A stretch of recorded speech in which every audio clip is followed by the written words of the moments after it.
가난은 노년의 가장 큰 병이다. 인도의 사상가 타고르가 남긴 이 말은 돈이 없을 때 노인이 얼마나 무력해지는지를 정확히 짚어냅니다. 독일 철학자 쇼펜하우어 역시 행복의 기초는 마음이 아니라 생활을 지탱할 돈이다라고 말했습니다. 결국 나이가 들수록 위로의 말이나 좋은 생각보다 당장 먹고 아프지 않게 살 수 있는 돈이 있어야만 삶이 유지된다는 냉혹한 진실을 전하는 것입니다. 젊을 때는 건강과 일, 가족 때문에 돈의 필요성을 잊고 지낼 수 있습니다. 그러나 늙으면 상황은 정반대가 됩니다. 병원비가 무서워 통증을 참아야 하고 배고파도 지갑을 열면 동전 몇 개밖에 나오지 않습니다. 돈이 없다는 사실 하나가 존엄을 무너뜨리고 자존심을 무너뜨리며 삶 전체를 흔들어 놓습니다. 오늘은 바로 돈 없는 노인의 비참한 하루 일상을 따라가 보겠습니다. 끝까지 보신다면 지금이라도 늦지 않게 내 삶을 지킬 방법을 찾을 수 있을 것입니다. 서울 금천구에 사는 김영호 씨는 올해 76입니다. 새벽 4시 눈을 떴지만 그것이 숙면에서 깨어난 게 아님을 본인 스스로 압니다. 잠든 시간보다 뒤척인 시간이 더 많았기 때문입니다. 오래된 전세방의 벽지는 눅눅한 곰팡이 냄새로 가득 차 있고 전기요금이 무서워 난방을 켜지 않은 방 안은 새벽 공기와 다를 바 없는 냉기에 휩싸여 있습니다. 김 씨는 늘 그렇듯 몸을 잔뜩 웅크린 채 덮고 있던 낡은 담요를 털어내며 기침을 내뱉습니다. 가래가 목에 달라붙어 숨쉬기조차 힘들지만 병원에 갈 엄두를 내지 못합니다. 그는 예전에는 성실한 버스 운전기사였습니다. 30년 가까이 사람들을 실어 나르며 남부럽지 않게 살았던 시절이 있었습니다. 하지만 퇴직 후 쌓인 세금과 밀린 관리비, 그 사이에 터진 질병으로 모아둔 돈은 순식간에 바닥을 드러냈습니다. 공무원 연금이나 국민연금을 꼬박꼬박 챙기는 이웃 노인들과 달리 김 씨의 손에 쥐어지는 건 기초생활수급비 40만 원 남짓이 전부입니다. 방세와 공과금, 최소한의 생활비를 제하면 남는 게 없어 약은 살 수 없고 먹을 것도 제대로 못 챙깁니다. 새벽 4시 반, 뱃속이 타들어가는 듯 고파옵니다. 냉장고를 열어보지만 어제 저녁 먹다 남은 김치 몇 줄기와 묵은 밥그릇 하나가 전부입니다. 전자레인지조차 고장나 오래전에 버렸기 때문에 차가운 밥을 그대로 삼켜야 합니다. 이가 성치 않아 씹는 것조차 고통이지만 배고픔에 떠는 몸은 그것마저 원합니다. 김 씨는 입안에서 밥알을 몇 번 굴리다 겨우 목으로 넘깁니다. 밥알이 목구멍에 걸리며 사례가 들어 헛기침을 반복합니다. 마실 물 한 컵이 간절하지만 수도꼭지에서 나오는 물조차 녹슨 파이프 냄새가 진하게 배어 있습니다. 그는 텅 빈 방 안에 앉아 잠시 휴대폰을 손에 집어듭니다. 새벽에 혹시라도 자식에게서 연락이 오진 않았을까 무의식적으로 확인해 보지만 화면은 고요합니다. 몇 달 전 명절에 잘 지내세요라는 짧은 문자 한 통이 전부였습니다. 그 이후로 자식들은 한 번도 연락이 없습니다. 그는 다시 핸드폰을 내려놓으며 중얼거립니다. 내가 이제 필요 없는 사람이구나. 새벽 5시가 되자 창문 틈새로 들이치는 외풍이 뼛속까지 파고듭니다. 낡은 창틀은 틈이 벌어져 있어 신문지로 막아놨지만 바람은 막히지 않습니다. 몸을 떨며 이불 속으로 다시 파고들지만 통증 때문에 오래 누워 있을 수가 없습니다. 허리는 바위를 얹은 듯 무겁고 무릎은 쇠처럼 굳어 움직일 때마다 삐걱 소리가 나는 듯합니다. 몇 년 전 무릎 수술을 권유받았지만 500만 원 넘는 수술비가 벽이 되어 그는 그대로 버텨왔습니다. 이제는 계단 오르내리기도 힘들어 방 안에만 머무는 시간이 길어졌습니다. 밖은 이제 서서히 동이 터옵니다. 붉은 빛이 창문 사이로 스며들지만 김 씨의 마음은 더 어두워집니다. 하루가 시작되는 기쁨이 아니라 또다시 버텨야 하는 고통의 시간이 시작됨을 의미하기 때문입니다. 그는 속으로 다짐합니다. 오늘 하루만 또 견뎌보자. 그래도 살아있어야 하지 않겠나? 그러나 그 다짐 속에는 희망이 아닌 체념이 깊게 깔려 있습니다. 아침 7시가 가까워오자 금천구의 허름한 빌라 단지 안은 이미 분주한 소리에 뒤덮입니다. 현관문이 철컥거리고 아이들 웃음소리가 복도에 울려 퍼집니다. 이웃집 부부는 아이 손을 잡고 학원 차량을 향해 서두르며 출근길 셀러리맨들은 들뜬 전화 통화를 하며 계단을 내려갑니다. 그러나 김영호 씨의 방 안은 여전히 어두컴컴합니다. 창문을 열고 싶어도 찬바람이 무섭고 커튼 대신 덮어놓은 낡은 담요가 무게처럼 걸려 있어 빛조차 들이지 않습니다. 그는 이불을 젖히고 자리에서 일어나려 하지만 무릎이 말을 듣지 않아 한참을 주저앉아야 합니다. 이게 사람이냐? 그는 쓴웃음을 삼키며 벽을 짚고 일어나 간신히 싱크대 앞에 섭니다. 아침밥은 엄두도 못 냅니다. 냉장고를 열어도 속은 비어 있고 그나마 남은 건 며칠 전 마트 할인 코너에서 산 두부 반모. 이미 시큼한 냄새가 올라와 손이 멈춥니다. 버리기 아까워 그대로 다시 냉장고에 밀어넣습니다. 결국 오늘 아침도 물 한 컵으로 때워야 합니다. 물 한 컵을 꿀꺽 삼킨 후 약통을 열어봅니다. 고혈압약, 당뇨약, 관절약 모두 빈통입니다. 약국에 갈 돈만 있었어도라는 말이 절로 새어나옵니다. 머리 뒤로 찌르는 통증이 밀려오지만 그는 의자에 기대어 억지로 숨을 고릅니다. 병원에 가야 한다는 건 알고 있습니다. 그러나 진료비 몇만 원과 약값 10여만 원은 김 씨에게 벽과도 같습니다. 그래서 그는 늘 스스로에게 이렇게 말합니다. 이 나이에 무슨 병원. 그냥 버티다 가면 되지. 아침 9시가 되면 복도는 조용해지고 집안은 더욱 고립된 감옥처럼 변합니다. 이웃들이 모두 각자의 자리로 나간 후 김 씨의 공간은 세상과 단절된 섬이 됩니다.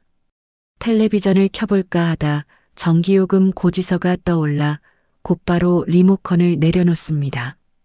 지난달에도 전기세가 밀려 단전 경고장이 붙었습니다. 그 종이를 본 순간 창피해서 며칠간 현관문을 열지도 못했습니다. 시간을 때우기 위해 창문 너머를 바라보지만 골목을 지나가는 택배 차량, 아파트 경비원의 호루라기 소리는 모두 먼 세상 이야기 같습니다. 그는 손에 쥔 낡은 휴대폰을 다시 켜봅니다. 혹시 자식에게 전화라도 해볼까 싶지만 화면에 뜬 이름을 바라보다가 곧 꺼버립니다. 바쁘다, 힘들다, 왜 자꾸 돈 얘기하느냐라는 대답이 돌아올 게 뻔하기 때문입니다. 몇 번이고 도움을 청했다가 돌아온 건 미묘한 짜증과 피곤한 한숨뿐이었습니다.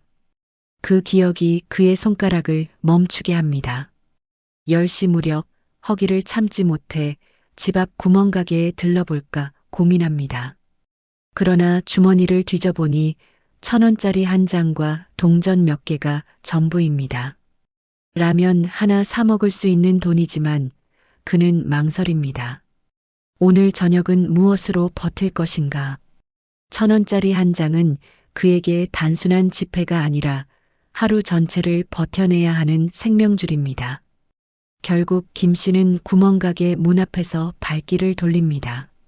집에 돌아와 보니 벽에 걸린 시계 초침 소리만 방 안을 메웁니다. 그는 허공을 응시하다 문득 생각합니다. 내가 왜 이렇게 살아야 하지? 자신이 버스 운전대를 잡고 수십 년을 달리던 시절, 매일 아침 아이들을 학교 앞에 내려주고 직장인들을 태우며 하루를 시작하던 그 기억이 파도처럼 밀려옵니다. 그때는 똑같이 새벽을 맞아도 피곤함 속에 희망이 있었습니다. 그러나 지금은 배고픔과 고독 속에서 아무도 필요로 하지 않는 존재로 전락해 있습니다. 아침을 제대로 먹지 못한 채 몇 시간을 버티다 보니 시계가 어느덧 12시를 넘어갑니다.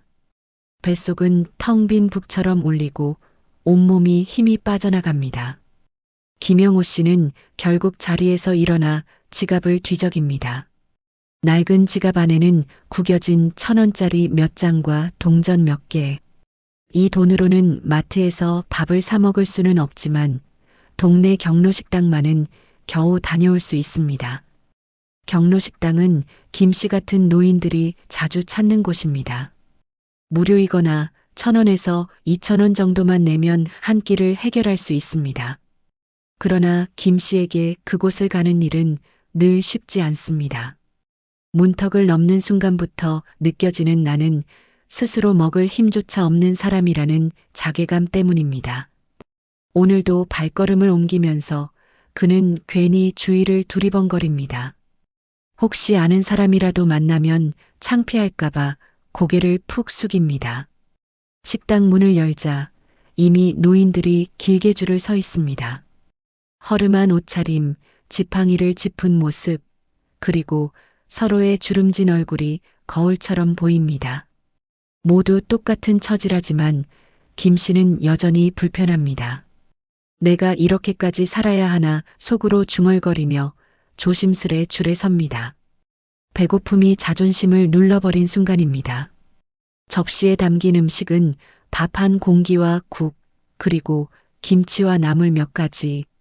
간혹 고기가 나온 날이면 모두가 눈치를 보며 조금이라도 더 얻으려 애씁니다. 오늘은 계란 프라이가 반찬으로 나왔습니다. 김 씨는 그것만으로도 큰 위안이 됩니다. 오랜만에 따뜻한 밥을 입에 넣으니 이가 시리면서도 속은 조금씩 풀립니다. 그는 밥알을 목구멍에 넘기며 생각합니다. 이게 어디냐, 오늘은 굶지 않았으니 다행이지. 하지만 식탁에 앉아 있으면 또 다른 고통이 스며듭니다. 옆자리 노인들이 하는 대화 속에선 대놓고 서러운 현실이 드러납니다. 내 아들은 한 번도 안 온다니까. 손주들은 얼굴도 모른다네. 병원 갈 돈도 없어 그냥 버티는 거지. 각자의 처지를 한탄하는 말들이 김 씨의 마음을 더욱 무겁게 짓누릅니다. 그는 괜히 고개를 숙이고 밥만 빨리 삼킵니다. 눈물이 나올까 봐서입니다. 한 끼를 마치고 식당을 나오면 배는 채워졌지만 가슴은 더 공허합니다. 젊었을 땐 번듯한 직장에서 동료들과 점심을 먹고 가끔은 가족과 외식하며 웃었던 기억이 있습니다. 그러나 지금은 몇백 원의 의지에 체면을 내려놓고 줄을 서야 겨우 한 끼를 해결합니다. 배는 따뜻해졌지만 마음은 오히려 얼어붙습니다. 집으로 돌아오는 길, 시장 앞 포장마차에서 김밥과 떡볶이를 사 먹는 아이들이 눈에 들어옵니다. 아이들은 웃으며 서로의 음식을 나눠 먹는데 김 씨는 그 장면이 부러우면서도 마음이 쓰립니다. 자신은 겨우 경로식당에서 얻은 밥 한 끼로 하루를 버티는데 세상은 이렇게 밝고 풍요롭게 돌아가고 있구나 하는 생각이 스칩니다. 방에 도착해 의자에 앉으면 점심을 먹었다는 안도감과 동시에 또 다른 걱정이 고개를 듭니다. 오늘 저녁은 또 어떻게 하지? 한 끼 해결했다고 하루가 끝나는 게 아니기에 그는 늘 같은 불안을 안고 살아갑니다. 식당에서 채운 배는 몇 시간 못 가 다시 허기를 알릴 것이고 통장 잔고는 이미 비어 있습니다. 점심은 배고픔을 달래주는 시간이었지만 동시에 자신의 처지를 더욱 뼈아프게 확인하는 시간이었습니다.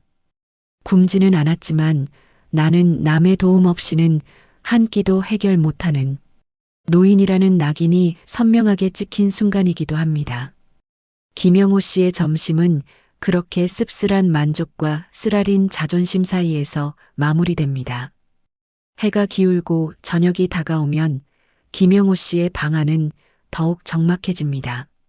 창밖에서는 이웃집 주방에서 풍기는 고기 굽는 냄새, 찌개 끓는 소리가 새어나오지만 그의 방 안은 여전히 차갑고 허전합니다. 점심에 경로식당에서 먹은 밥이 마지막이었습니다. 배는 아직 허전하지만 저녁은 아예 포기하는 날이 많습니다. 한 끼를 이미 해결했으니 오늘은 다행이라고 스스로를 달래는 겁니다. 그러나 속이 쓰리고 허기는 사라지지 않습니다. 저녁이 되면 더 힘든 건 배고픔이 아니라 통증입니다. 하루 종일 무릎을 붙잡고 버텼던 탓에 관절이 불에 댄 듯 욱신거리고 허리에서는 날카로운 통증이 몰려옵니다. 그는 벽에 등을 기댄 채 신음을 내뱉습니다. 병원에 가야 한다는 걸 모르는 게 아닙니다. 몇 년 전부터 의사는 무릎 수술을 권했지만 몇백만 원이 넘는 비용 앞에서 그는 아무 말도 하지 못했습니다. 지금은 진료비 몇만 원도 부담이라 동네 의원조차 찾지 못합니다. 방 구석 약통을 열어보면 텅 비어 있는 약봉지만 남아 있습니다.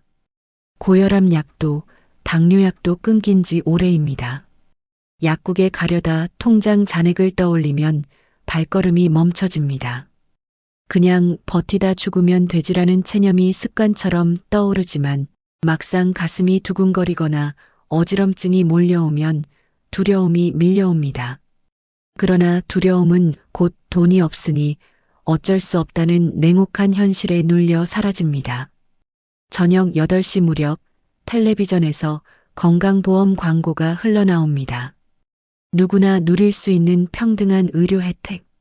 김 씨는 그 말이 비웃음처럼 들립니다. 서류를 챙겨 보건소를 찾아가 본 적도 있습니다. 그러나 기초생활수급비를 받는 처지에서도 약값 전부를 감당할 수 없다는 걸 확인하고는 그 길로 발길을 끊었습니다. 병원 대기실에서 느껴지는 사람들의 시선, 돈 없으면 어쩌려고 왔나라는 듯한 눈빛이 마음을 더욱 짓눌렀습니다. 그는 방 안에 앉아 무릎에 찜질팩을 올려봅니다. 이미 오래전에 전원이 나가버린 고장난 찜질팩을 손으로 주물러 대충 덮어보지만 시원찮은 위로일 뿐입니다. 통증은 사라지지 않고 오히려 심장은 쿵쾅거리며 불안감을 키웁니다. 갑자기 쓰러져도 발견해줄 사람 하나 없다는 생각이 머리를 스칩니다. 이웃과 왕래가 끊긴 지 오래라 혹시라도 사고가 나면 몇 날 며칠이 지나서야 발견될지도 모릅니다. 밖에서는 가족들이 함께 웃으며 저녁을 먹는 소리가 들려옵니다. 아이가 웃고 떠드는 소리, 술잔 부딪히는 소리, 모든 게 따뜻하고 활기찬 풍경일 텐데 김 씨의 방 안은 정반대의 세계입니다. 그는 식탁이 아닌 낡은 의자에 앉아 물 한 컵을 홀짝이며 그 물로 배고픔과 통증을 동시에 삼키려 애씁니다. 그러나 물맛은 쓴 약처럼 쓰라립니다. 밤 9시가 넘자 그는 스스로에게 속삭입니다. 오늘도 병원은 못 갔구나. 내일도 못 가겠지. 가난이란 단순히 밥을 굶게 하는 게 아니라 아픈 몸조차 치료받을 권리를 빼앗아갑니다. 아파도 병원에 갈 수 없는 현실, 그 무력감이 노인의 저녁을 더욱 비참하게 만듭니다. 그렇게 하루의 끝자락, 김영호 씨의 저녁은 배고픔과 고통, 그리고 체념이 어우러진 잔혹한 시간이 됩니다. 밤은 김영호 씨에게 가장 잔혹한 시간입니다. 낮 동안에는 최소한 이웃들의 발자국 소리, 공원의 아이들 웃음소리라도 들리지만 해가 지고 나면 방 안은 숨이 막히는 듯 고요해집니다. 깊은 정적 속에서 시계 초침 소리만이 방 안을 가르며 흘러갑니다. 몸은 지쳐 쓰러지듯 눕지만 통증 때문에 편히 누울 수도 없습니다. 무릎은 불에 댄 듯 욱신거리고 허리는 돌덩이를 얹은 듯 무겁습니다. 그는 한숨을 내쉬며 스스로에게 묻습니다.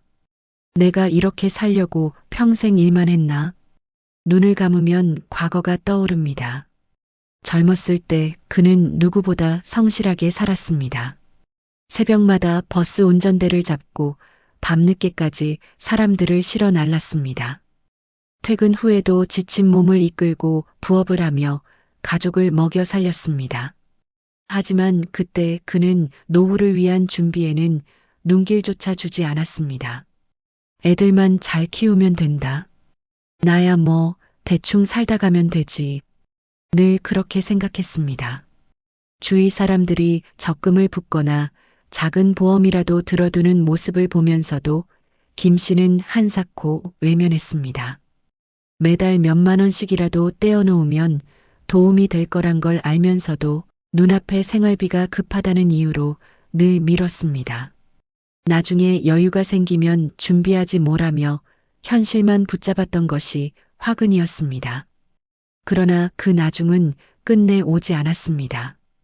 그는 또 스스로를 혹사시켰습니다. 절약이 미덕이라 믿었고 자신을 위해 쓰는 건 사치라고 여겼습니다. 옷은 닳고 다른 작업복 한 벌로 버텼고 친구들과의 술자리도 거절했습니다. 여행은커녕 아이스크림 하나 제대로 사 먹은 기억도 드뭅니다. 그렇게 아끼고 또 아끼며 살았는데 정작 모아둔 건 없습니다. 생활비와 자식 뒷바라지에 다 흘려보냈기 때문입니다. 무엇보다 가슴을 찌르는 건 노후에 대한 계획 자체를 무시했다는 점입니다. 그는 늘 내 몸이 버티는 한 계속 일할 수 있다고 믿었습니다. 하지만 건강은 영원하지 않았습니다. 허리와 무릎이 무너지고 나니 아무 일도 할 수 없게 되었습니다. 이제 와서 생각하면 젊을 때 조금만 내 노후를 위해 떼어두었더라면 지금처럼 하루 세 끼조차 불안해하지는 않았을 겁니다. 밤은 이런 후회를 더욱 선명하게 합니다. 경로식당에서 밥을 얻어먹을 때 느낀 자존심의 상처, 약국에서 약값을 계산하지 못하고 돌아섰던 순간의 굴욕, 이 모든 게 젊은 날의 무책임한 선택에서 비롯됐다는 사실을 인정하지 않을 수 없습니다. 그는 누웠다가도 벌떡 일어나 방안을 서성입니다. 머릿속에서 질문이 꼬리를 물기 때문입니다. 내가 왜 그때 준비하지 않았을까? 왜 눈앞만 보며 살았을까? 왜 한 번도 내 노후를 진지하게 생각하지 않았을까? 답은 없습니다. 다만 밀려오는 후회와 자책만이 밤새도록 그의 가슴을 짓누릅니다. 자식들에게조차 손 벌리기 싫어 그는 더 괴롭습니다. 젊을 땐 자식들 공부시키느라 먹이고 입히느라 자신은 항상 뒤로 밀었습니다. 그런데 지금은 그 자식들에게 도움을 청할 자신조차 없습니다. 마음 한편에서는 억울하지만 또 한편에서는 내가 준비하지 못한 대가라는 생각이 그를 더 옥죄어 옵니다. 시계가 자정을 넘기자 김 씨는 창백한 얼굴로 중얼거립니다. 바보 같은 인생이었지. 돈은 다 흘려보내고 정작 내 노후 하나 챙기지 못했으니 이렇게 비참하게 사는 것도 다 내 탓이야. 그렇게 후회와 원망을 되뇌며 그는 또다시 잠 못 이루는 밤을 보냅니다. 이 영상을 보고 계신 분들도 아마 비슷한 생각을 하실 겁니다. 나는 준비가 충분한가? 혹시 나도 저런 상황에 놓이지 않을까? 늦었지만 지금이라도 노후를 지킬 방법은 분명히 있습니다. 젊을 때처럼 큰 돈을 모으는 건 어렵습니다.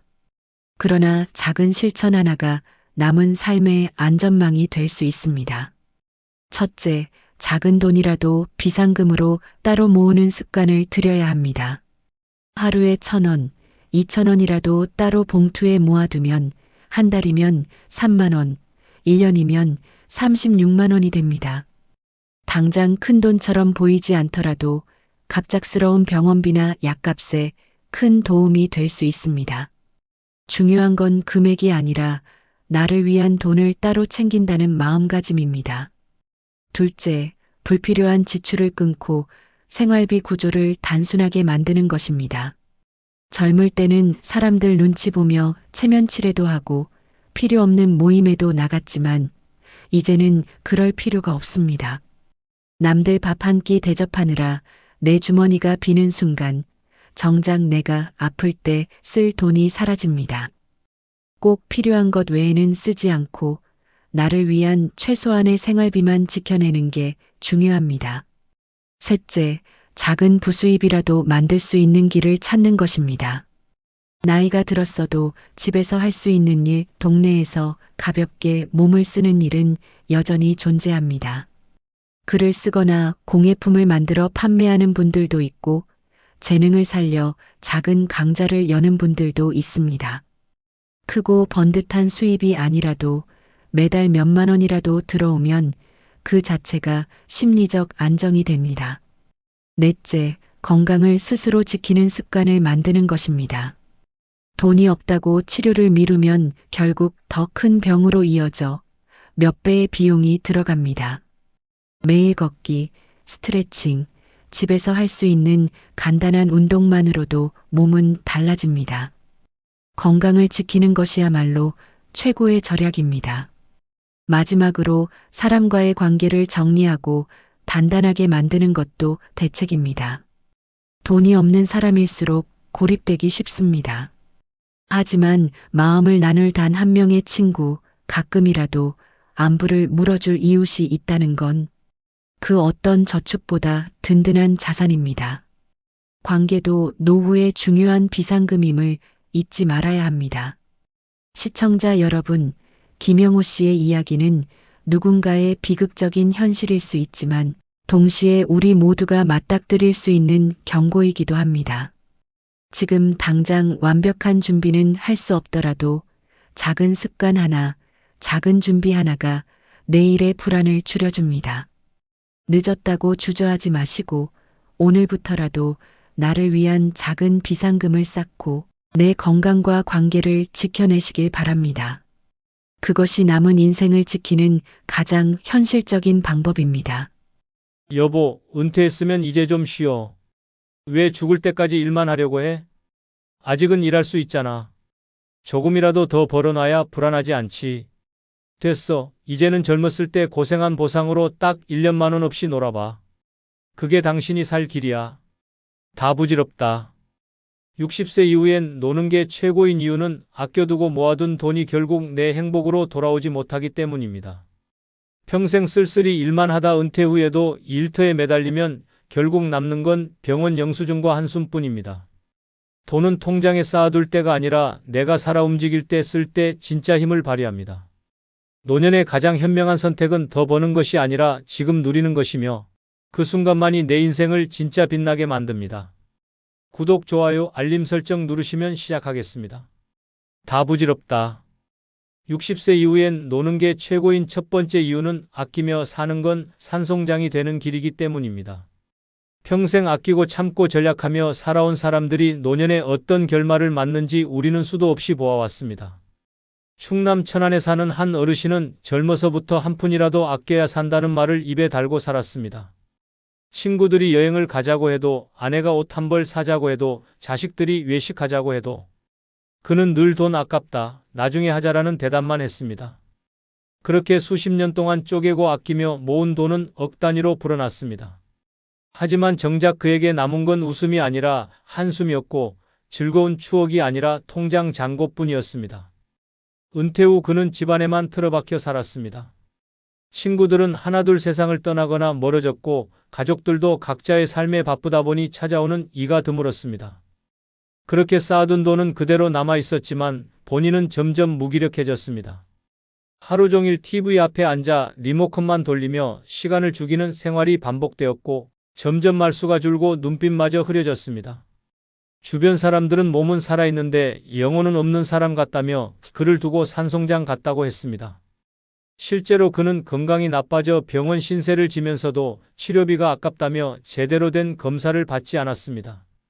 결국 병은 더 깊어졌고 쌓아둔 돈은 아무 의미 없이 남아 있었습니다. 죽음을 앞두고 그는 자식들에게 이런 말을 남겼습니다. 내가 돈만 보고 살았더니 내 인생은 다 허무하구나. 나는 평생 산송장으로 산 거야. 반대로 아끼지 않고 자기 인생을 위해 돈을 쓴 사람들의 노년은 전혀 달랐습니다. 전북 전주에 사는 이순자 씨는 남편이 세상을 떠난 뒤 마음을 고쳐 먹었습니다. 내 인생은 내가 쓰지 않으면 아무도 대신 살아주지 않는다. 그는 적금을 깨고 매년 해외여행을 다녔습니다.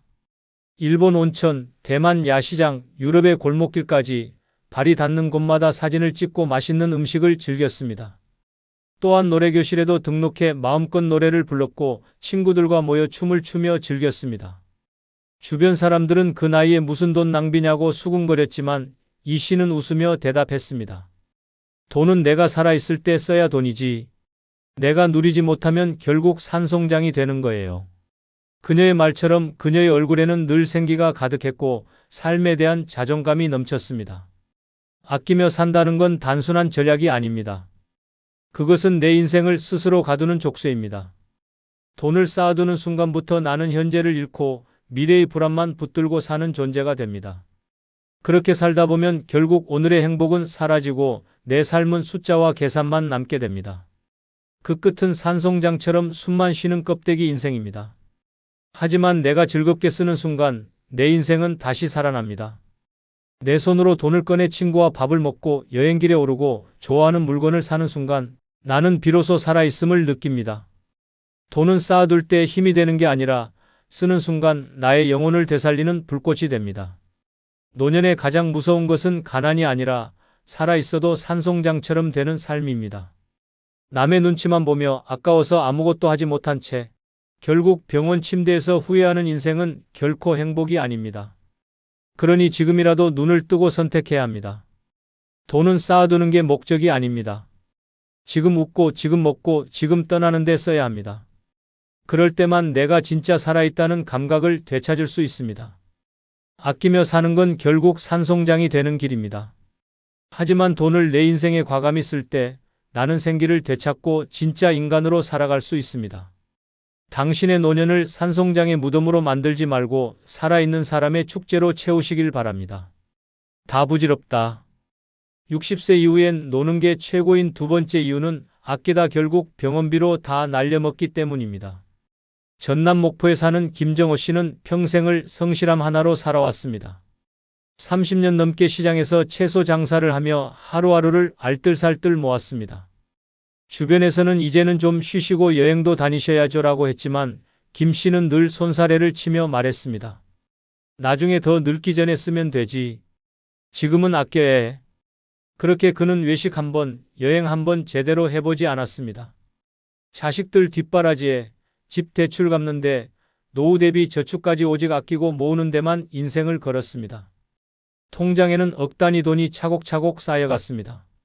하지만 정작 본인은 늘 고단한 얼굴이었고 먹고 싶은 것도 참으며 그저 하루하루만 버텼습니다. 그러던 어느 날 김 씨에게 불청객이 찾아왔습니다. 고혈압과 당뇨가 동시에 발병했고 합병증까지 겹쳐 몇 차례 큰 수술을 받아야 했습니다. 젊을 땐 병원비 걱정 따위 남의 이야기라 생각했지만 70을 넘기자 병원은 그의 두 번째 집이 되었습니다. 그렇게 수십 년 동안 피땀 흘려 모은 돈이 몇 년 만에 무너져 내렸습니다. 수술비, 입원비, 약값으로 1억 원이 훌쩍 넘어가더니 남은 재산마저 끝도 없이 빠져나갔습니다. 김 씨는 병실에 누워 중얼거렸습니다. 내가 이렇게 살려고 평생 아낀 건가? 그때 흘린 눈물은 단순한 고통의 눈물이 아니었습니다. 평생 참고 아껴온 삶이 송두리째 허무하게 사라졌다는 통렬한 후회의 눈물이었습니다. 이 이야기는 결코 남의 얘기가 아닙니다. 우리 주변에서 흔히 벌어지는 현실입니다. 젊을 땐 아끼고 모아야 든든하다고 믿었습니다. 하지만 늙어서 맞이하는 현실은 다릅니다. 그렇게 모은 돈은 정작 내가 즐기지도 못한 채 병원비로 빨려 들어갑니다. 병원 수납창구에서 카드 긁히는 소리가 내 인생의 마지막 결제음이 되는 것입니다. 결국 남는 건 통장 잔고가 아니라 평생 누리지 못한 즐거움에 대한 원망과 한숨뿐입니다. 병원비는 잔혹합니다. 내가 아무리 단단히 준비해도 병은 예고 없이 덮칩니다.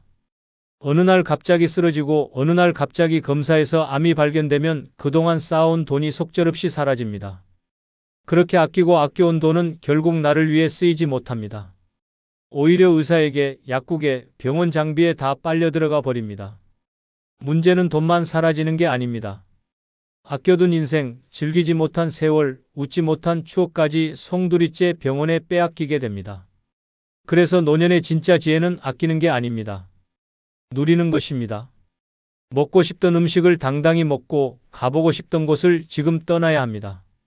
돈을 쓰는 게 낭비가 아니라 나를 살리는 투자입니다. 내가 쓰지 못한 돈은 결국 남의 손에 들어가거나 병원비로 사라집니다.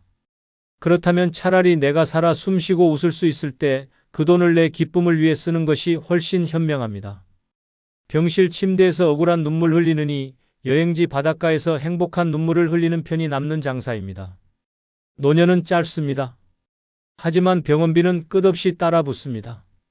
결국 아끼다 간 인생의 마지막 장면을 병원 영수증으로 채우고 마는 것입니다. 인생은 단 한 번뿐입니다. 내 손으로 누려야 내 인생이고 내 입으로 맛보고 내 발로 걸으며 경험해야 내 것이 됩니다. 돈은 쌓아두는 게 목적이 아닙니다. 쓰라고 있는 것입니다. 남을 위해, 자식을 위해, 체면을 위해 쌓아둔 돈은 결국 허무하게 사라집니다. 그러나 나를 위해 쓴 돈은 기억으로 남고 웃음으로 남으며 진짜 인생으로 남습니다. 늦게 깨닫지 마시길 바랍니다. 당신의 노년을 병원 영수증으로 덮을 것인지 웃음과 추억으로 채울 것인지는 지금의 선택에 달려 있습니다. 다 부질없다.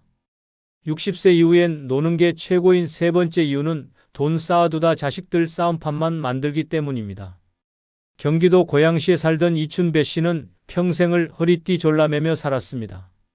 식당에서 국밥 한 그릇을 먹을 때도 고깃국 대신 맑은 국을 고르며 몇천 원을 아꼈고 명절에도 자식들에게 용돈 한 푼 더 주겠다고 자신의 옷은 몇십 년 된 외투로 버텼습니다.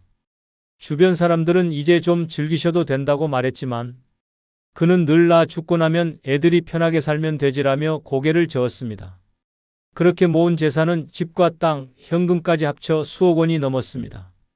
이 씨는 든든하다 생각하며 눈을 감았지만 장례식이 끝나기도 전에 자식 넷은 유산 이야기를 꺼냈습니다.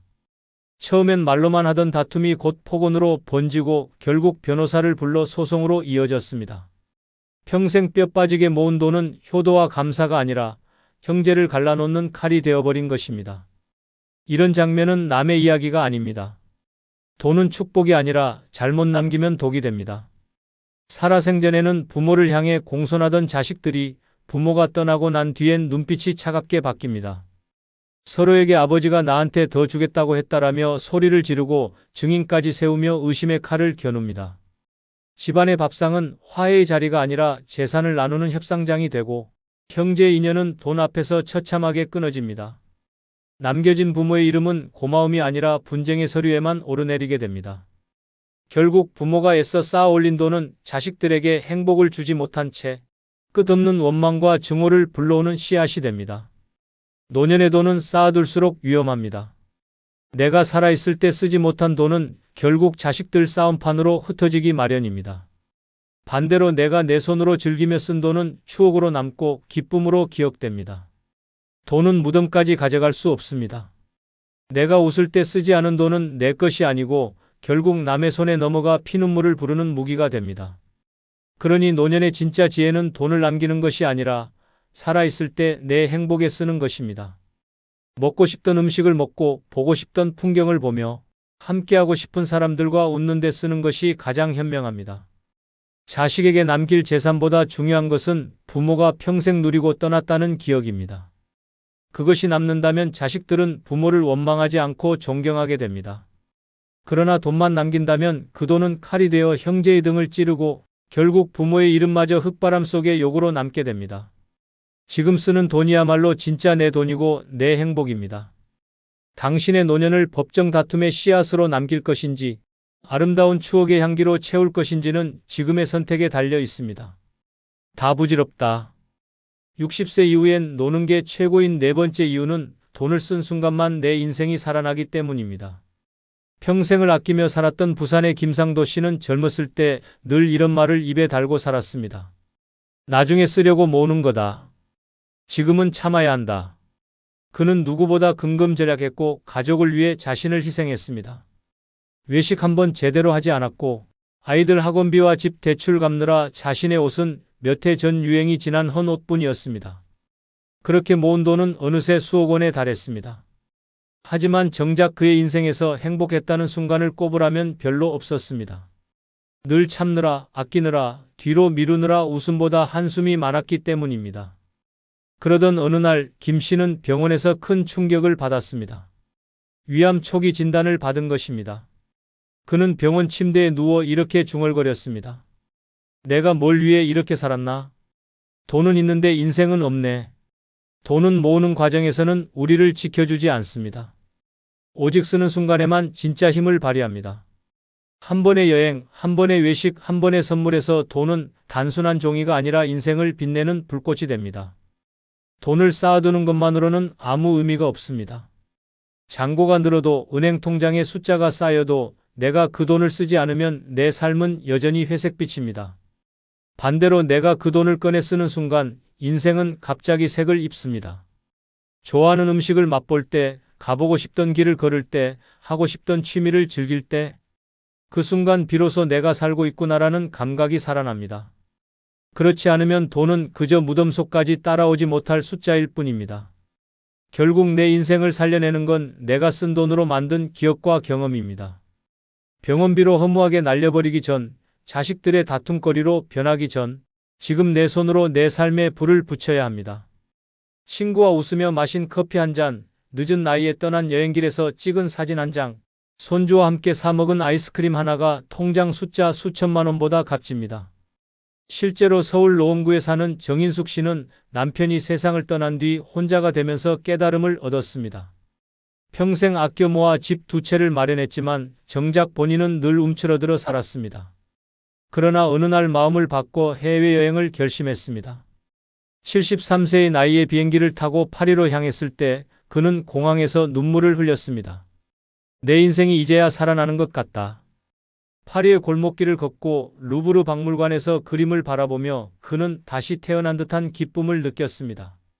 통장에 찍힌 잔고가 주지 못했던 행복이 돈을 쓴 그 순간 눈부시게 살아났던 것입니다. 돈은 쌓아둘수록 무겁고 쓸수록 가벼워지면서 내 인생을 자유롭게 만듭니다.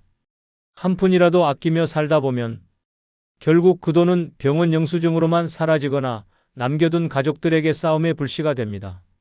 하지만 내가 기쁘게 쓰는 순간 그 돈은 나를 위해 생명을 불어넣는 힘이 됩니다. 노년의 삶은 길지 않습니다. 남을 위해 모으지 말고 미래만을 위해 아끼지도 마십시오. 지금 당장 내가 쓰는 돈, 내가 웃는 순간, 내가 살아있음을 느끼는 순간이야말로 진짜 내 인생입니다. 돈을 쌓아둔 채로 무덤에 들어가는 것보다 돈을 쓰면서 생생하게 웃고 떠나는 편이 훨씬 가치 있습니다. 당신의 삶을 불태우는 불씨는 통장 잔고가 아니라 지금 쓰는 그 한 장의 지폐에서 시작됩니다. 인생은 한 번뿐이고 돈을 쓴 순간만 내 인생은 다시 살아납니다. 다 부질없다. 60세 이후엔 노는 게 최고인 5번째 이유는 건강할 때 쓰는 돈이 가장 큰 행복으로 돌아오기 때문입니다. 전북 군산에 살던 김종만 씨는 젊을 때부터 늘 전략을 입에 달고 살았습니다. 친구들이 해외여행을 가자 해도 건강이 허락할 때 나중에 가면 된다라며 고개를 저었고, 아내가 좋은 옷 한 벌 사자고 해도 돈 아깝다, 나중에 여유 있으면 사자라며 거절했습니다. 그렇게 참으며 모은 돈은 5억 원이 넘었습니다. 그는 마음속으로 언젠가 은퇴하면 멋지게 쓰리라는 꿈을 품고 있었지만 정작 은퇴를 하고 나니 몸이 버티질 못했습니다. 무릎 관절은 이미 망가져 계단을 오르는 것도 힘들었고 당뇨와 혈압으로 인해 의사에게 여행은 금지당했습니다. 결국 평생 아껴 모은 돈은 병원비와 약값으로 빠져나갔고 그토록 꿈꾸던 여행은 한 번도 가지 못한 채 세상을 떠났습니다.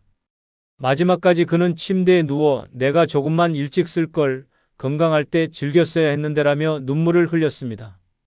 돈은 쌓아두는 것이 행복을 보장하지 않습니다. 내가 건강할 때 쓴 돈만이 가장 큰 행복으로 돌아옵니다. 맛있는 음식을 내 입으로 직접 씹고 삼킬 수 있을 때, 아름다운 풍경을 내 두 발로 걸으며 눈에 담을 수 있을 때, 사랑하는 이들과 함께 웃으며 식사를 나눌 수 있을 때, 그 돈은 단순한 종이가 아니라 삶을 빛내는 선물이 됩니다. 그러나 몸이 망가지면 그 어떤 돈도 소용이 없습니다. 아무리 좋은 호텔을 예약해도 병원 침대에서 벗어나지 못한다면 그 돈은 그냥 종이일 뿐입니다. 실제로 강원도 원주에 사는 이명자 씨는 정반대의 선택을 했습니다. 남편이 세상을 떠난 뒤 혼자가 되자 그녀는 마음을 바꿨습니다. 건강할 때 내 돈을 내가 쓰겠다. 그는 모아둔 적금을 깨고 일본으로 온천 여행을 떠났습니다. 맛있는 스시를 먹으며 웃었고 오사카 거리를 걸으며 젊은 시절처럼 사진을 찍었습니다. 돌아온 후에도 그녀는 가만히 있지 않았습니다. 제주도에서 한 달 살기를 하며 바닷바람을 맞고 노후에 처음으로 하고 싶었던 그림 수업도 시작했습니다. 주변 사람들은 돈 아깝지 않으세요? 라고 물었지만 그녀는 환하게 웃으며 대답했습니다. 이 순간이 없으면 내가 왜 살아야 하죠? 지금 내가 건강하니까 이게 가능한 거예요. 이게 진짜 돈의 값어치예요. 이처럼 건강할 때 쓰는 돈은 단순한 소비가 아니라 내 삶을 살찌우는 투자입니다. 지금 웃을 수 있을 때, 지금 걸을 수 있을 때, 지금 먹을 수 있을 때 쓰는 돈이야말로 인생의 가장 큰 행복으로 되돌아옵니다. 반대로 아끼고 참다가 결국 병실에서 영수증으로 사라진 돈은 나를 위해 쓰이지 못한 헛된 종이 조각일 뿐입니다. 다 부질없다. 60세 이후엔 노는 게 최고인 6번째 이유는 돈은 나의 자존감을 살려주기 때문입니다. 인천에 사는 박영수 씨는 은퇴 후 몇 년 동안 돈을 거의 쓰지 않았습니다. 자식들이 어렵게 산다며 뒷바라지하느라 자신의 용돈조차 최소한으로 줄였고 외식이나 여행은 꿈도 꾸지 않았습니다. 그렇게 아끼고 또 아끼다 보니 통장의 돈은 늘어났지만 본인의 표정은 점점 굳어갔습니다. 무엇보다도 가장 뼈아팠던 순간은 친구들과 만난 자리였습니다. 친구들이 우리 이번엔 동해로 여행이나 가자고 제안했을 때 박 씨는 돈이 아까워 핑계를 대고 빠졌습니다. 그러나 속으로는 이렇게 중얼거렸습니다. 내가 돈 좀 쓰면 안 되나? 왜 나는 늘 움츠러들어야 하지? 결국 그는 가진 돈이 있음에도 스스로를 초라하게 여기며 자존감을 잃어갔습니다. 자존감은 단순한 자존심이 아닙니다. 내 삶을 스스로 지탱하는 힘, 내가 여전히 쓸모있고 가치 있는 사람이라는 확신입니다. 그런데 이 자존감은 돈이 뒷받침될 때 빛을 냅니다. 병원비를 낼 수 있는 돈이 있으면 누구에게도 손 벌리지 않아도 되고, 식당에서 먹고 싶은 음식을 마음껏 시킬 수 있으면 내 삶이 여전히 주체적임을 느낍니다. 반대로 돈이 없으면 작은 병원비에도 자식에게 전화해야 하고 친구와 밥을 먹을 때도 눈치를 보게 됩니다. 결국 돈이 없으면 자존감도 무너지고 스스로를 하찮게 여기게 되는 것입니다. 대전의 김정자 씨는 정반대의 삶을 보여줬습니다. 그는 남편이 세상을 떠난 뒤 작은 연금을 모아두고 있었습니다. 돈이 많진 않았지만 그는 그 돈을 아낌없이 자신에게 썼습니다. 좋아하는 꽃꽂이 수업에 등록했고 매달 한 번은 근교로 여행을 갔습니다. 동네 카페에 앉아 비싼 커피를 시켜도 주눅 들지 않고 오히려 당당하게 말했습니다. 이건 내가 번 돈으로 마시는 커피야. 그렇게 살다 보니 그의 얼굴에는 주름보다 빛나는 자신감이 묻어났습니다. 사람들은 말했습니다. 김 씨는 돈이 많아서 행복한 게 아니라 돈을 쓰면서 자존감을 지켜내서 행복하다. 돈을 쓰는 순간은 단순히 소비가 아니라 내 존재를 확인하는 행위입니다. 내가 원하는 것을 내 힘으로 선택하고 누릴 수 있을 때 삶은 주체성을 되찾습니다. 자존감이 살아야 인간관계도 당당해지고 외로움도 덜어지고 하루하루의 표정이 달라집니다. 그러나 돈을 쌓아두기만 하면 자존감은 점점 시들어갑니다. 아무리 많은 돈이 있어도 내 손으로 쓰지 못하고 남의 눈치만 보며 지갑을 닫는다면 그것은 결국 종이에 불과합니다. 노년의 가장 큰 비극은 가난이 아니라 자존감을 잃는 것입니다. 누군가에게 매달려야 하고 작은 선택조차 스스로 못하는 삶은 인간을 무너뜨립니다. 하지만 내 손으로 내 돈을 쓰는 순간 비록 작은 소비라도 내 자존감은 다시 살아납니다. 나는 여전히 내 삶의 주인이다라는 확신이 생깁니다. 그렇기에 돈은 나의 자존감을 살려주는 가장 강력한 무기입니다. 벤저민 프랭클린은 오늘 준비하지 않으면 내일의 불행을 준비하는 것이다라고 말했습니다. 이 말은 노년을 준비하지 않은 사람에게 그대로 적용됩니다. 노후에 아무 대비 없이 맞이하면 평생 쌓아온 재산이 하루아침에 날아가고 병원비 한 장 앞에서 무너집니다. 고독과 가난, 질병은 무자비하게 노인을 덮칩니다. 하지만 미리 준비한 사람은 다릅니다. 이런 비극을 막아줄 방법이 분명히 있다는 사실입니다. 단 한 가지 준비만 해도 지옥 같은 노후가 천국으로 바뀔 수 있습니다. 지금부터 말씀드릴 내용은 당신의 삶을 완전히 바꿔놓을 것입니다. 끝까지 영상을 시청하지 않는다면 당신도 언젠가 그 끔찍한 함정에 빠져 후회하게 될지 모릅니다. 구독, 좋아요, 알림 설정 누르시면 시작하겠습니다. 첫 번째, 행복한 노년을 위해 반드시 준비해야 할 것 중 하나는 내 집 한 채를 마련해 두는 것입니다. 집이 없다는 건 단순히 비를 피할 공간이 없다는 뜻이 아닙니다. 그것은 삶 전체의 뿌리가 흔들린다는 의미입니다. 남의 집에 기대 살며 매달 월세 걱정을 해야 하고 언제 쫓겨날지 모른다는 불안 속에 하루하루를 버티게 되는 것입니다. 나이 들어서 집이 없다는 건 단순한 불편이 아니라 잔인한 고통입니다. 오늘은 두 가지 실제 사례를 통해 집 한 채가 노후를 어떻게 갈라놓는지 보여드리겠습니다. 서울 구로구에 사는 74세 김정숙 씨는 평생 전세살이를 전전했습니다. 젊었을 때는 집을 꼭 사야 한다는 생각보다 아이들 학원비와 생활비가 더 급했습니다. 언젠간 집값이 내려가겠지라는 막연한 믿음으로 세월을 흘려보냈습니다. 하지만 은퇴 후 집주인이 전세를 월세로 바꾸면서 인생은 곤두박질쳤습니다. 매달 월세로 나가는 돈이 연금보다 많아지자 병원비는 아예 포기해야 했습니다. 무릎이 퉁퉁 붓고 허리가 휘어도 참고 살아야 했습니다. 몇 년 뒤 집주인이 집을 팔겠다고 나가달라고 했을 때는 상황이 더 비참했습니다. 갈 곳이 없어 친척집을 전전하다 결국 고시원으로 밀려났습니다. 좁디 좁은 방에서 남은 노후를 버티는 현실은 상상 그 이상으로 잔혹했습니다. 집이 없다는 건 곧 인간답게 살 권리를 빼앗긴다는 것을 의미했습니다. 반대로 경기도 부천에 사는 76세 이명자 씨는 젊었을 때 허름한 아파트 한 채를 어렵게 장만했습니다. 당시 생활은 빠듯했고 자식들 교육비 때문에 늘 빚에 쫓겼습니다. 하지만 집은 무조건 가져야 한다는 신념으로 이를 악물었습니다. 세월이 흘러 은퇴 후 연금은 넉넉하지 않았지만 자기 집이 있으니 매달 고정비가 크게 줄었습니다. 무엇보다도 가장 큰 차이는 심리적 안정감이었습니다. 누구의 눈치도 보지 않고 언제든 편안히 집에 있을 수 있다는 사실이 삶의 질을 완전히 달라지게 만들었습니다. 이명자 씨는 집이 없었다면 나는 지금쯤 고시원에 살고 있을지도 모른다며 집 한 채가 준 안도감을 강조했습니다. 같은 조건에서도 집이 있느냐 없느냐가 노후를 천국과 지옥으로 갈라놓은 것입니다. 벤저민 프랭클린은 집은 인간의 자유와 존엄을 지켜주는 성이다라고 말했습니다. 노년의 이 말은 더더욱 진실로 다가옵니다. 집이 없는 노인은 언제든 쫓겨날 수 있는 신세가 되고 결국 남의 말 한마디에 삶 전체가 흔들립니다. 내 집이 있다는 건 단순한 자산을 넘어 나 자신을 지키는 최후의 방패막이라는 의미입니다. 집이 없다는 건 곧 가난과 다름없습니다. 간디는 가난은 가장 잔인한 폭력이다라고 했습니다.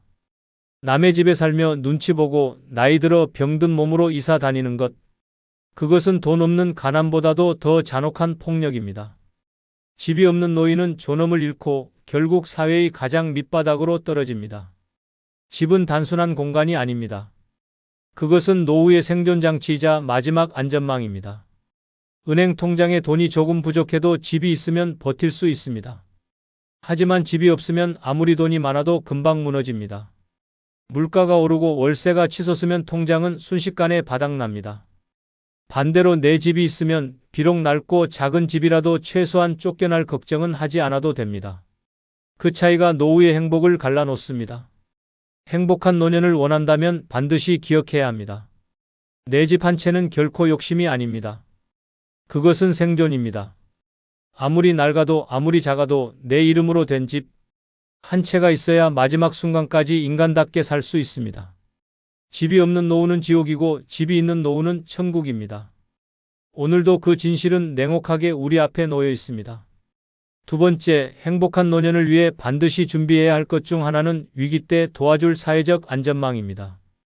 돈도 중요하고 건강도 중요하지만 혼자 힘으로 감당할 수 없는 순간은 반드시 찾아옵니다. 그때 나를 붙잡아주는 최소한의 사회적 안전망이 없다면 노후는 곧장 나락으로 떨어집니다. 서울의 78세 김연자 씨는 평생 남편과 함께 작은 식당을 운영하며 살았습니다. 하지만 남편이 갑작스럽게 세상을 떠나고 본인은 지병으로 병원에 입원하자 삶은 무너졌습니다. 의료비가 눈덩이처럼 불어났지만 도움을 청할 곳이 없었습니다. 사회적 안전망을 미리 준비하지 않았던 그는 결국 집까지 팔아야 했습니다. 친척들은 외면했고 자식들조차 우린 여유가 없다며 돌아섰습니다. 결국 요양병원에서 최소한의 치료만 받으며 버티게 됐습니다. 안전망 하나 없다는 게 평생 성실하게 살아온 사람을 순식간에 빈곤과 고립으로 몰아넣은 것입니다. 반대로 전북 익산에 사는 75세 박정수 씨는 위기 앞에서 버틸 수 있었습니다. 그는 평소 지역 사회단체와 복지관 프로그램에 꾸준히 참여하며 사람들과 관계를 이어갔습니다. 또한 노인 의료지원 제도와 긴급복지 제도를 꼼꼼히 알아보고 준비했습니다. 실제로 몇 해 전 갑작스럽게 뇌출혈로 쓰러졌을 때 그 안전망이 빛을 발했습니다. 동네 복지 담당자가 곧바로 구급차를 불러주었고 사회적 지원을 통해 수술비 일부가 지원됐습니다. 복지관 사람들은 교대로 병문안을 와주었고 경제적 정신적 부담을 크게 줄일 수 있었습니다. 그는 눈물로 말했습니다. 내가 살 수 있었던 건 병원비 때문이 아니라 나를 잡아준 사회적 안전망 덕분이다. 같은 위기 상황에서도 준비된 사람과 그렇지 않은 사람의 삶은 극과 극으로 갈렸습니다. 프랭클린 D. 루즈벨트는 사회의 진정한 시험대는 가장 약한 사람을 어떻게 대우하는가에 있다라고 말했습니다. 노후의 사회적 안전망은 단순한 복지가 아닙니다. 그것은 인간으로서의 존엄을 지켜주는 마지막 울타리입니다. 안전망이 없는 노인은 병들면 곧 버려지고 가난해지면 곧 고립됩니다. 하지만 안전망을 가진 노인은 같은 위기 속에서도 다시 일어설 수 있습니다. 사회적 안전망은 혼자가 아니게 만드는 힘입니다. 이웃의 도움, 지역 복지 서비스, 작은 모임과 지원 제도, 이런 것들이 얽히고 설켜 거대한 그물망이 되어 나를 지켜줍니다. 노년의 삶은 고립될수록 잔혹해지고 연결될수록 단단해집니다. 그 연결이 곧 안전망입니다. 행복한 노년은 강한 체력이나 두둑한 통장에서 오는 게 아닙니다. 위기 순간 나를 도와줄 사회적 안전망이 있느냐 없느냐에서 갈립니다. 작은 복지 혜택 하나가 생명을 구하고 이웃의 손길 하나가 고독을 막습니다. 그것이 없다면 삶은 언제든 나락으로 추락합니다. 그러나 그것이 있다면 어떤 위기 앞에서도 다시 일어설 수 있습니다. 노후를 준비한다는 건 결국 혼자 살 힘만 기르는 게 아닙니다.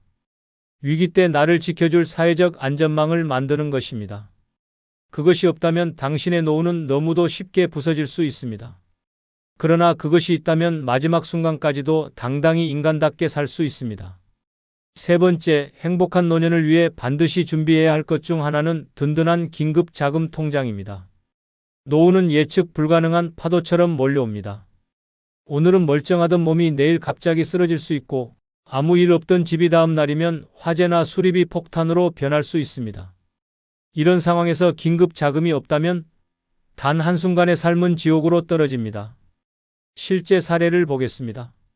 인천에 사는 72세 최영희 씨는 은퇴 후 그럭저럭 연금으로 생활을 이어갔습니다. 그런데 어느 날 갑작스러운 뇌졸중으로 쓰러졌습니다. 응급실에 실려갔지만 병원비가 눈덩이처럼 불어나자 가족들은 갈등하기 시작했습니다. 준비된 돈이 없던 최 씨는 급히 지인들에게 빌려야 했고 심지어 손주 대학 등록금까지 끌어다 쓸 수밖에 없었습니다. 이후에도 재활치료비는 계속 들어갔고 결국 집마저 팔아야 했습니다. 결국 남은 건 병든 몸과 빚뿐이었습니다. 긴급 자금이 없다는 건 이렇게 잔인한 몰락을 초래합니다. 반대로 대전의 75세 박인수 씨는 달랐습니다. 은퇴 후에도 작은 아르바이트를 하며 매달 일정 금액을 비상용 통장에 꼬박꼬박 넣었습니다. 주변 사람들은 노후에 무슨 저축이냐, 그냥 쓰고 즐겨라라며 웃었지만 박 씨는 고집을 꺾지 않았습니다. 그러던 어느 날 아내가 갑자기 심장 질환으로 쓰러졌습니다. 하지만 박 씨는 준비된 긴급자금 통장을 바로 열었습니다. 수천만 원이 모여 있었고 덕분에 병원비를 바로 지불할 수 있었습니다. 치료비 문제로 가족 갈등도 없었고 아내는 제때 수술을 받아 다시 건강을 되찾았습니다. 박 씨는 말했습니다. 내가 산 게 아니라 이 통장이 우리 가족을 살렸다. 같은 위기 상황에서도 긴급 자금 유무가 삶과 죽음을 가른 것입니다. 윌리엄 셰익스피어는 돈은 훌륭한 하인이지만 끔찍한 주인이다라고 했습니다. 노년의 돈은 주인이 아니라 하인이어야 합니다. 그러나 긴급 자금이 없으면 돈이 나를 지배하고 삶은 무너집니다. 병원비, 수리비, 갑작스러운 사고 비용 앞에서 속수무책이 되면 그때부터 노후는 끝없는 수렁으로 빠집니다. 긴급 자금은 단순한 돈이 아닙니다. 그것은 위기에서 나를 살려주는 마지막 숨구멍입니다. 연금이나 저축이 있어도 목돈을 당장 꺼낼 수 있는 통장이 없다면 무용지물입니다. 당장 쓸 수 있는 돈이야말로 진짜 안전망입니다. 작은 병원비조차 감당 못해 치료를 포기하는 노인들이 얼마나 많습니까? 고작 몇백만 원만 있었어도 살 수 있었던 목숨이 돈이 없어 꺼져버립니다. 이것이 대한민국 노인의 냉혹한 현실입니다. 긴급 자금 통장은 존엄을 지켜주는 방패입니다. 누군가에게 손 벌리지 않아도 되고 자식에게 죄책감을 지우지 않아도 됩니다. 위기 때 내 힘으로 해결할 수 있다는 자신감이 바로 삶의 질을 결정합니다. 작게라도 꾸준히 모아둔 돈은 병원비로, 수리비로, 생활비로 언제든 나를 구해줄 수 있습니다. 행복한 노년은 큰 욕심에서 오는 게 아닙니다. 남들 앞에서 자랑할 부동산이나 화려한 통장이 아니라 위기 순간 바로 꺼낼 수 있는 든든한 긴급 자금에서 시작됩니다. 그것이 없다면 언제든 노후는 무너질 수 있습니다. 그러나 그것이 있다면 어떤 위기 앞에서도 당당히 맞설 수 있습니다. 네 번째, 행복한 노년을 위해 반드시 준비해야 할 것 중 하나는 고독을 달래줄 작은 모임입니다. 노후의 가장 끔찍한 적은 가난도 병도 아닙니다. 바로 고독입니다. 말 한마디 섞을 사람이 없는 하루, 방문을 열어도 맞아주는 이가 없는 집, 결국 사람은 고립 속에서 서서히 무너집니다. 작은 모임 하나가 이 지독한 고독을 막아주는 생명줄이 됩니다. 실제 사례를 보겠습니다. 부산에 사는 79세 장순애 씨는 남편과 사별한 뒤 혼자가 되었습니다. 자식들은 각자 바쁘게 살며 찾아오지 않았습니다. 하루 종일 텔레비전만 켜둔 채 말 한마디 하지 않고 저녁을 맞이했습니다. 전화벨 소리에 가슴이 뛰었지만 대부분 광고 문자뿐이었습니다. 어느 날은 시장에서 쓰러졌는데 연락할 사람이 없어서 응급실로 실려간 뒤에도 혼자였습니다. 퇴원 후에도 병실을 지켜주는 이 한 명 없었고 돌아온 집은 더욱 적막했습니다. 결국 우울증이 찾아왔고 약에 의존하는 삶이 시작됐습니다. 작은 모임 하나만 있었다면 달라졌을 인생이었습니다. 반대로 강원도 원주에 사는 77세 이정희 씨는 남편을 먼저 보내고도 무너지지 않았습니다. 그녀는 동네에서 운영하는 작은 독서 모임에 참여했습니다. 처음엔 어색했지만 함께 책을 읽고 의견을 나누면서 웃음이 돌아왔습니다. 이제는 주말마다 함께 산책도 하고 생일을 챙겨주는 작은 가족 같은 존재들이 생겼습니다. 몇 달 전 허리 통증으로 입원했을 때도 모임 사람들은 교대로 병실을 찾아와 과일을 깎아주고 병원비까지 조금씩 보태줬습니다. 그녀는 눈물로 말했습니다. 남편이 떠났지만 나는 여전히 사람 속에서 살아 있습니다. 이 모임이 없었다면 나도 이미 무너졌을 겁니다. 같은 조건이었지만 작은 모임 하나가 천국과 지옥을 갈라놓았습니다. 아리스토텔레스는 인간은 사회적 동물이다라고 했습니다. 이 말은 노년에 더욱 절실하게 다가옵니다. 관계가 끊어진 노인은 이미 절반은 죽은 것이나 다름없습니다. 작은 모임이 없다면 고독은 사람을 서서히 파괴하는 망치가 됩니다. 정신은 무너지고 몸은 병들고 결국 고독사는 뉴스 속 이야기가 아닌 바로 내 이야기가 됩니다. 작은 모임은 단순한 취미 활동이 아닙니다. 그것은 생존 전략입니다. 커피 한 잔 앞에 두고 아무 말이나 나눌 수 있는 사람들, 함께 웃고 함께 걷는 사람들, 그 유대가 고독의 칼날을 막아줍니다. 아무리 연금이 많고 집이 있어도 작은 모임 하나 없으면 노년은 고통스러운 독방과 다름없습니다. 행복한 노년은 거창한 준비에서 오는 게 아닙니다. 거대한 재산도 화려한 인간관계도 필요 없습니다. 단지 나를 기다려주고 내가 웃을 수 있는 작은 모임 하나면 충분합니다. 고독은 잔인한 적이지만 작은 모임은 그 적을 무너뜨리는 가장 강력한 무기입니다. 결국 노후를 어떻게 살지는 내가 선택하는 것입니다. 조용히 혼자 무너질 것인지 아니면 작은 모임 속에서 다시 살아갈 것인지. 행복한 노년을 원한다면 지금 당장 나를 위한 작은 모임을 찾아야 합니다.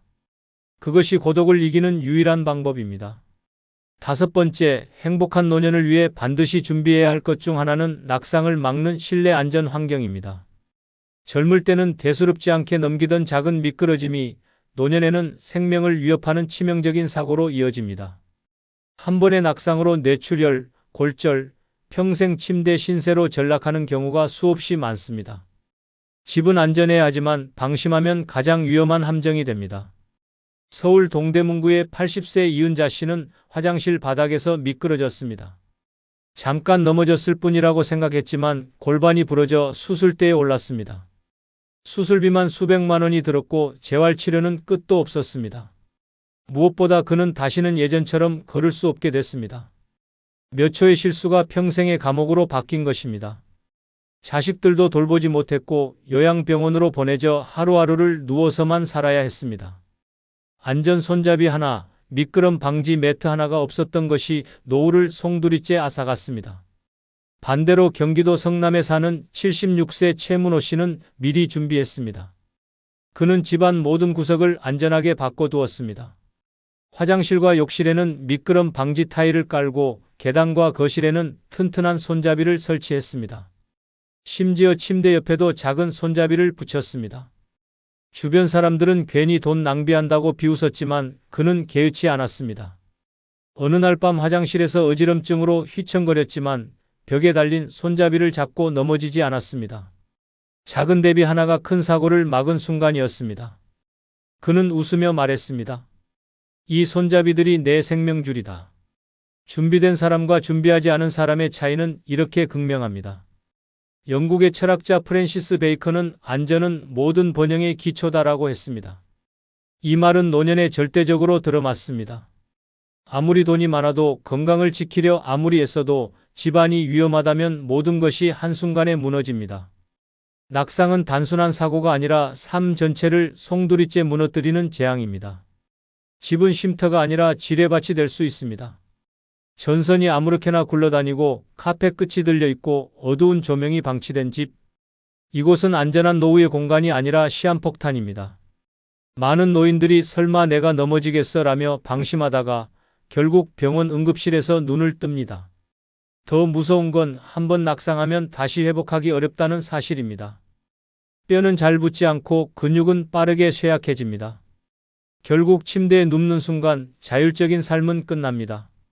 낙상을 막는 실내 안전 환경은 단순한 선택이 아닙니다. 그것은 노후의 존엄을 지키는 최소한의 조건입니다. 화장실 손잡이, 미끄럼 방지 매트, 밝은 조명, 정리된 바닥. 사소해 보이는 이 준비들이 목숨을 지키는 방패막이 됩니다. 준비된 집은 편안한 안식처가 되지만 준비되지 않은 집은 서서히 나를 파괴하는 덫이 됩니다. 행복한 노년은 크고 거창한 곳에서 오는 게 아닙니다. 내가 사는 집이 얼마나 안전한지에 달려 있습니다. 낙상은 예방할 수 있습니다. 하지만 예방하지 않는 순간 그 결과는 돌이킬 수 없습니다. 안전 환경을 만든다는 건 내 남은 생명을 지키는 가장 확실한 투자입니다. 결국 선택은 하나입니다. 작은 비용을 들여 집을 안전하게 바꾸느냐, 아니면 병원 침대에서 눈물로 후회하느냐. 행복한 노년을 원한다면 지금 당장 집을 점검해야 합니다. 낙상을 막는 실내 안전 환경, 그것이야말로 마지막 순간까지 나를 지켜줄 생명줄입니다. 6번째, 행복한 노년을 위해 반드시 준비해야 할 것 중 하나는 재산을 지켜줄 법률 지식입니다. 노년의 재산은 단순한 돈이 아니라 생명줄입니다. 그런데 이 생명줄을 법을 몰라 빼앗기는 순간 평생의 땀과 희생은 한순간에 무너집니다. 법을 모르는 노인은 호구가 되고 아는 노인은 주인이 됩니다. 서울 강북구의 81세 김선자 씨는 아들 부탁으로 집을 아들의 이름으로 명예 이전해 주었습니다. 나중에 다 돌려줄게라는 말만 믿고 도장을 찍었습니다. 그러나 몇 년 뒤 아들은 사업에 실패했고 집은 은행에 압류당했습니다. 김 씨는 하루아침에 거지 신세가 됐습니다. 내 집에서 쫓겨난 뒤 월세방으로 옮겨 다니며 연명하게 된 것입니다. 법률 지식 하나만 있었다면 아들에게 증여 대신 임대차 계약이나 신탁을 활용했을 겁니다. 하지만 무지 때문에 평생 재산을 잃었습니다. 반대로 대구의 77세 이종우 씨는 달랐습니다. 그는 미리 변호사 상담을 받고 유언장과 재산관리 계약을 꼼꼼히 준비했습니다. 자식들에게 재산을 물려줄 방법도 법적으로 명확히 정리해 두었습니다. 덕분에 어느 누구도 그의 집과 땅을 건드릴 수 없었습니다. 몇 년 전 사기를 시도한 디스턴트 친척이 있었지만 법적 장치가 완벽해 손도 대지 못했습니다. 이 씨는 친구들에게 말했습니다. 법을 아는 게 재산을 지키는 최고의 무기다. 같은 나이, 같은 자산이었지만 법률 지식이 있느냐 없느냐가 천국과 지옥을 갈랐습니다. 로마 정치가 키케로는 법을 모른다는 것은 곧 자유를 포기하는 것이다라고 말했습니다. 노년의 법률 지식은 자유를 지키는 갑옷입니다. 법을 모르면 자식에게, 친척에게, 심지어는 모르는 사람에게도 속수무책으로 재산을 빼앗깁니다. 하지만 법을 알면 그 어떤 유혹과 협박 앞에서도 당당히 맞설 수 있습니다. 재산은 단순한 돈뭉치가 아닙니다. 그것은 노후의 존엄과 직결됩니다. 그런데 법을 몰라 사기에 휘말리고 잘못된 계약에 도장 하나 잘못 찍는 순간 평생 피땀 흘려 모은 집과 땅은 남의 손에 넘어갑니다. 반대로 법적 장치를 해둔 사람은 누구의 눈치도 보지 않고 자기 삶을 지킬 수 있습니다. 노인들을 노린 사기는 점점 교묘해지고 있습니다. 전화 한 통, 서류 한 장으로 평생 재산을 송두리째 빼앗기는 일이 비일비재합니다. 그런데도 많은 이들이 설마 나한테 그런 일이 일어나겠어? 라며 방심합니다. 하지만 실제로는 지금도 수많은 노인들이 눈앞에서 재산을 잃고 있습니다. 방심은 곧 파멸입니다. 법률 지식은 거창한 공부가 아닙니다. 기본적인 상속, 증여, 계약의 의미만 알아도 인생은 달라집니다. 작은 유언장 하나, 간단한 계약 조항 하나가 노후의 운명을 바꿉니다. 법은 차갑지만 알고 준비하는 사람에게는 따뜻한 방패가 됩니다. 재산을 지켜줄 법률 지식, 그것이야말로 노년에 반드시 준비해야 할 가장 강력한 무기입니다.